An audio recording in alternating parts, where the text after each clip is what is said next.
brilliant.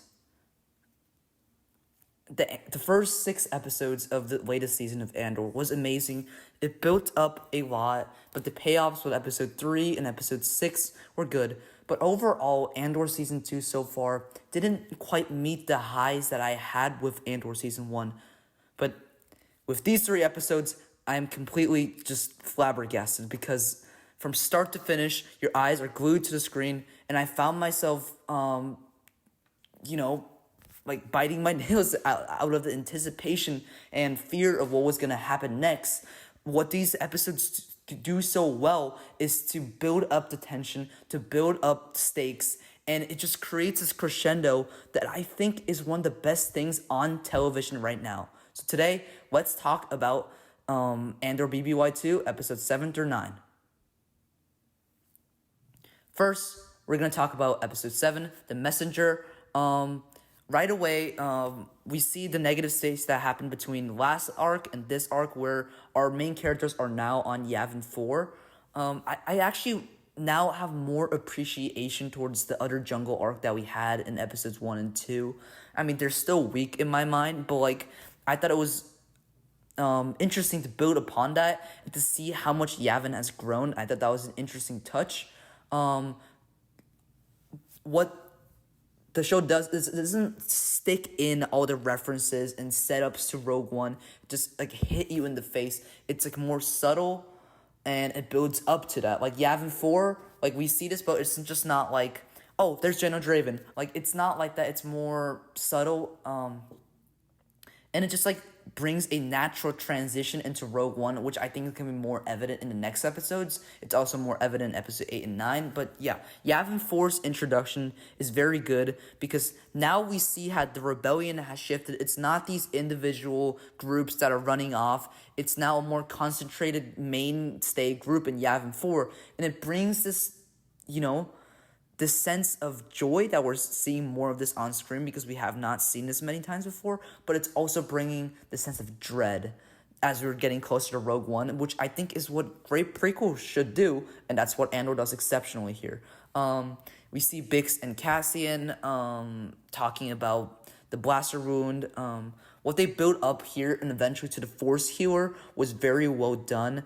I like the Force is just not often in Andor for good reason, but when it's here, it's not built upon like as this like holy thing. Right now in the galaxy at this time, it is viewed silly, and I think that's what they showcase well with Cassian's initial reactions, but then the foreshadowing, then the hero touching him and realizing what he's destined to do, which is to serve the rebellion in a mighty way, which he does at the end of Rogue One as he sacrifices himself. It's a great amount of foreshadowing, and it also once again brings that sense of dread, and I think that's what this arc does so well, is already connecting seamlessly into Rogue One, and it also brings more of Bix's thoughts on screen, where we see her slowly realizing that eventually, what she does in episode 9, that she has to leave Cassian. It's not like rapidly crescendoing. It's a slow, subtle buildup that Andor does so well that I thought was just well done here. We also see Cyril being conflicted more in episodes 4 through 6. Last arc, he was very excited about, serving Dedra, serving the Empire. But now, once again, it's a slow buildup where we're seeing Cyril being more conflicted about what's going to happen next. And that's just very compelling to me. His conversations with Dedra and how Dedra is kisses Cyril to distract him. I just think their arc is so weird but so intricately developed, and it's just interesting to watch to play on the screen. We see the comedic aspects, we saw that with the first arc, but now we see the more serious moments arise, and it's done in such a beautiful way where both actors are just create wonderful performances. And then I also like what Vel tells Bix later on in the episode, where she says, "We're not Luthon's puppets anymore." And once again, I think that's what brings home that it's not individual groups, it's a concentrated group. And we also see Luthen later on recognizes this, but still refuse to go to Yavin because he claims that there's work to be done. We don't see all the stuff that happened in between these arcs, but they do a show, not tell, which Andor does so exceptionally well. And it shows you that Lufin's power is slowly diminishing, and I think that's going to lead to his eventual demise for episodes 10 through 12 next week. But, I just think Vel's conversation was very interesting, how these characters have grown. And as the episode progresses, the tension just builds up continuously. Brandon Roberts' score. I do like Nicholas Bertill's work in episodes 4 to 6 slightly more, but what Brandon Roberts does well is to use those themes that Bertil had earlier and also use them to continuously build up. And it's just exciting. Cassian meets the hotel clerk he met earlier. Now at Gorman, Cassian's sent there to kill Dedra. Dedra and Cyril are trying to, fulfill their goals with Gorman, and all the characters are lining up, and it's just all well done. Like, the tension is building up. Everything just feels like it's about to blow, and that's what it does in episode 8. Episode 8 is, quite frankly, without exaggeration, one of the best episodes on television I ever watched. No, it's not a hyperbole. Andor Season 2, Episode 8, and Episode 9 are one of the best television episodes I have seen in my lifetime. It is that good. On IMDb, Andor Season 2, Episode 8 is 9.8, or 9.9, and Episode 9 is 9.8. That puts it as one of the top 20, and I didn't check all the statistics clearly, but I know it's always in the top 20 and possibly top 10 television episodes of all time. It standards with other amazing shows like Breaking Bad, The Wire, Chernobyl. It's that good. And it's because we spend 7 episodes and then we spend about 4 episodes before all building to this giant Gorman centerpiece. And 4 episodes may not seem a lot, but that's 4 hours of television that is intricately developed. And when it gets to that climax, Andor does not disappoint, because this episode is better than the Aldhani heist. It is better than the One Way Out scene. It is better than Marva Andor's speech, because we build up longer, but also because the production value is bigger, the music is bigger, the stakes are bigger, the characters are all interlocked in this complex battle, and it just plays out, it just executes in this beautiful, heartbreaking fashion.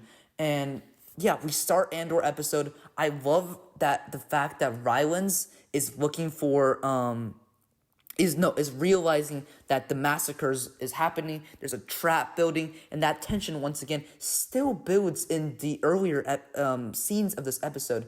And also Cyril realizing slowly what is happening is just amazing. Kyle Soller puts in a performance where it's full of anger, it's full of betrayal, but it's also where many of us dislike Cyril from season 1. But in this role, we see more of his heroism come through.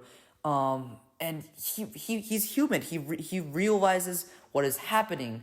And Dedra also sees this too, but she wants to stick with the system while he wants to break off. And that's where the relationship kind of severs throughout this episode. And it's just shows the difference of their characters in this beautiful fashion, in this smart fashion, and the performances as they bounce off of each other at that final scene together is just so well done. Kyle Soller puts in this power that really didn't exist in the earlier parts of season 2 and season 1, and it's just done in this shocking but logical way. And that's what episode 8 does. It's logical, it's heartbreaking, and it builds up the entire time. And then once it happens, once all the people line up, once the Gorman music starts to play, I can almost feel tears coming up to my eyes. And I've seen many other people online quite literally start crying, because it's just heartbreaking. I can see so many similarities drawn to what is happening right now in the real world.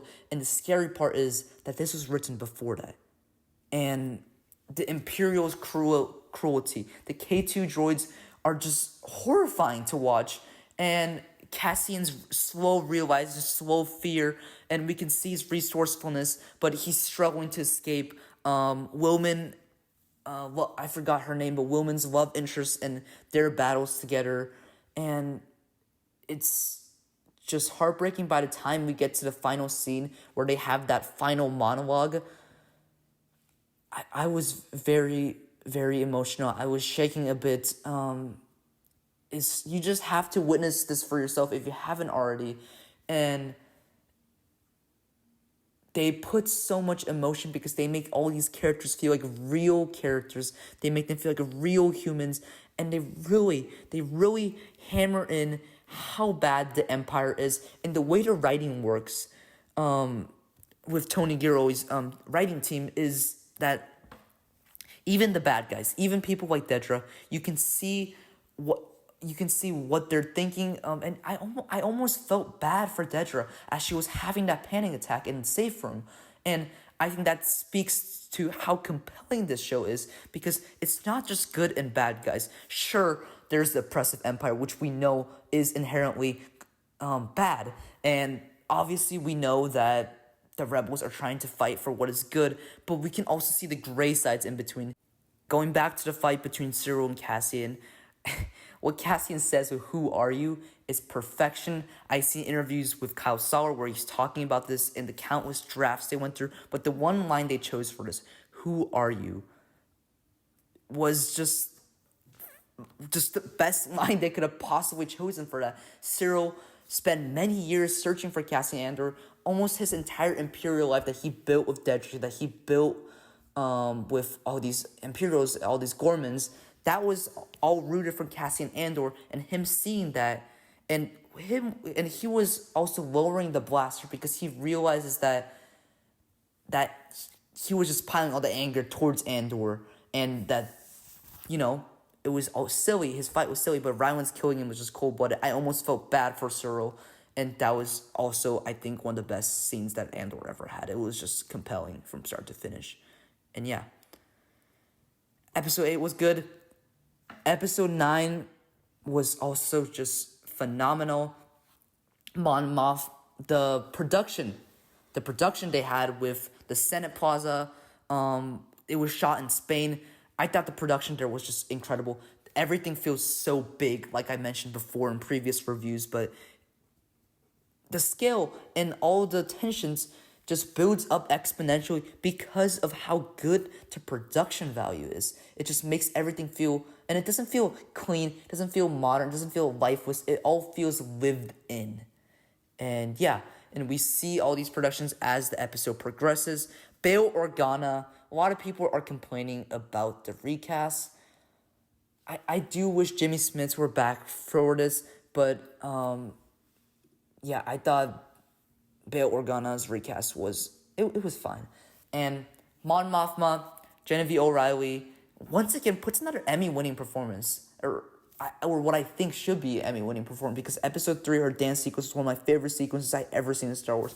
And her speech that she makes, that the entire episode is once again building up to, is phenomenal. And once again, the real-life inspirations, or the real-life similarities that are there, are frightening to watch. And as she calls out the Emperor, the writing there, the score that's building up, Genevieve O'Reilly's performance is just captivating. It's one of the best TV monologues. That's what Andor does so well, monologues. And it's just beautifully done. We can see other characters like Chloris come to senses that maybe he's not doing the right thing. And once again, it's just all emotional. And it just makes you feel so many different things in your heart that I can't possibly say in this review. But then the action kicks off when Cassian meets Mon Mothma. It almost felt like a crossover where he says that I have friends everywhere. Just great one-liners too, also in Andor. The action that happens, him killing Chloris, him killing Young's agent. And it just all crescendos once again into him successfully rescuing Mon Mothma. And those scenes were done well. But the real kicker for these 3 episodes, I think, that honestly this scene really intimately captured for me was Bix's exit. And Adria Arjona's performance here is heartbreaking. God, everyone in the show is just...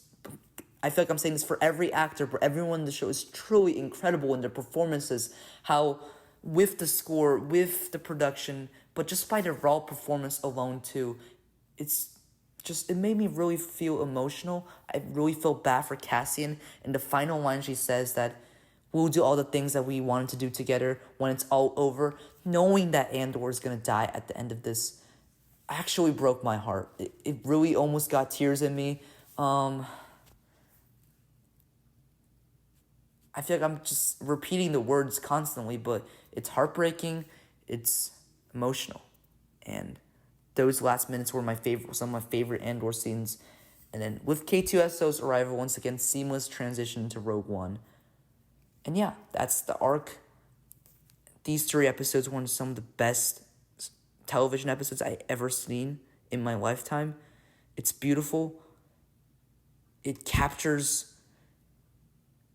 the intimacy, the human nature, the grounded viewpoint of how hard this rebellion had to fight for that final blow to the Death Star that Luke Skywalker did in New Hope. It enhances the original trilogy. It enhances Rogue One. It enhances Star Wars as a whole. And I really think these 3 episodes are going to win some Emmy Awards. I really think these 3 episodes can be considered alongside the original trilogy. It's just that good. And I might not be capturing all of the complexities that happen with these episodes. So if you haven't watched this, go watch this now. And if you have watched this, watch it again. And that's what I did before starting this review. Andor is truly brilliant. And I really don't know how they're going to top this with the next 3 episodes. But I have a good feeling it will. So yeah, tune in, like, subscribe, turn on notifications on. And that is my Andor episode 7 through 9 review. Thank you for watching.